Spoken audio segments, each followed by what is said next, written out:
Hello everyone, welcome to our YouTube channel royal education point.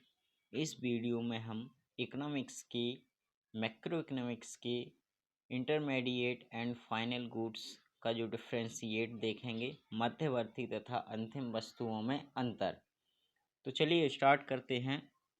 मध्यवर्ती वस्तुएं और अंतिम वस्तुओं में अंतर। जो पहला अंतर है, ये वस्तुएं जो हैं उत्पादन की सीमा रेखा के अंदर रहती हैं तथा अंतिम प्रयोगकर्ता द्वारा उपयोग के लिए तैयार नहीं रहती। कहने का आशा है यहाँ पर कि जो मध्यवर्ती वस्तुएं हैं, मध्यवर्ती वस्तुएं यानी कि एक प्रकार से कच्चा माल, तो ये उत्पादन की सीमा के अंदर रहती हैं, यानी कि अभी इनमें और उत्पादन किया जाना बाकी है और ये प्रयोगकर्ता द्वारा उपयोग के लिए तैयार नहीं है। आई होप आपको ये पॉइंट क्लियर हो गया होगा।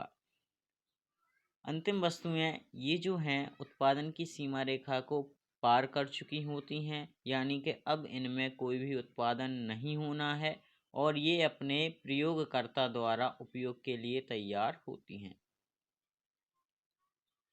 सेकंड पॉइंट है, लेखा वर्ष के दौरान इन वस्तुओं का उपयोग अन्य वस्तुओं के उत्पादन हेतु कच्चे माल के रूप में किया जाता है। एक लेखा वर्ष के दौरान, यानी कि एक लेखा वर्ष क्या होता है, आइए हम देख लेते हैं। एक लेखा वर्ष उस वर्ष को कहते हैं जिसके दौरान घरेलू अर्थव्यवस्था में वस्तुओं और सेवाओं के उत्पादन का अनुमान लगाया जाता है, अथवा ये वर्ष है जिसके दौरान देश में राष्ट्रीय उत्पाद और राष्ट्रीय आय का अनुमान लगाया जाता है। तो ये एक लेखा वर्ष की अवधि होती है। तो चलिए देखते हैं। हमारा जो सेकंड पॉइंट था कि एक लेखा वर्ष के दौरान इन वस्तुओं का उपयोग अन्य वस्तुओं के उत्पादन हेतु कच्चे माल के रूप में किया जाता है। और यहाँ पर फाइनल गुड्स में क्या होता है कि लेखा वर्ष के दौरान इन वस्तुओं का उपयोग अन्य वस्तुओं के उत्पादन हेतु कच्चे माल के रूप में नहीं किया जाता। तीसरा मेन डिफरेंस है, लेखा वर्ष के दौरान फर्मों द्वारा लाभ प्राप्त करने के लिए इन वस्तुओं की बिक्री पुनः की जाती है, यानी इनको दोबारा से बेचा जाता है और इन वस्तुओं को दोबारा से बेच नहीं सकते, यानी कि लेखा वर्ष के दौरान फर्मों द्वारा लाभ प्राप्त करने के लिए इन वस्तुओं की पुनः बिक्री नहीं की जाती है।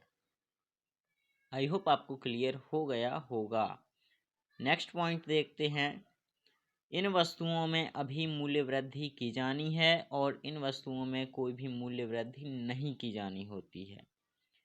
मध्यवर्ती वस्तुओं में किए गए व्यय को मध्यवर्ती उपभोग कहा जाता है या फिर इन्हें मध्यवर्ती लागत कहते हैं, और अंतिम वस्तुओं पर किए गए व्यय को अंतिम व्यय कहा जाता है। और अंतिम व्यय में सी धन आई होता है। सी यानी कि क्या होता है, कंजम्पशन, और ये आई फॉर इनकम। तो आप समझ गए होंगे। अगला जो डिफरेंस है, इन वस्तुओं को राष्ट्रीय उत्पाद अथवा राष्ट्रीय आय के अनुमान में सम्मिलित नहीं किया जाता और इन वस्तुओं को राष्ट्रीय आय के उत्पादन में और राष्ट्रीय आय की गणना में शामिल किया जाता है।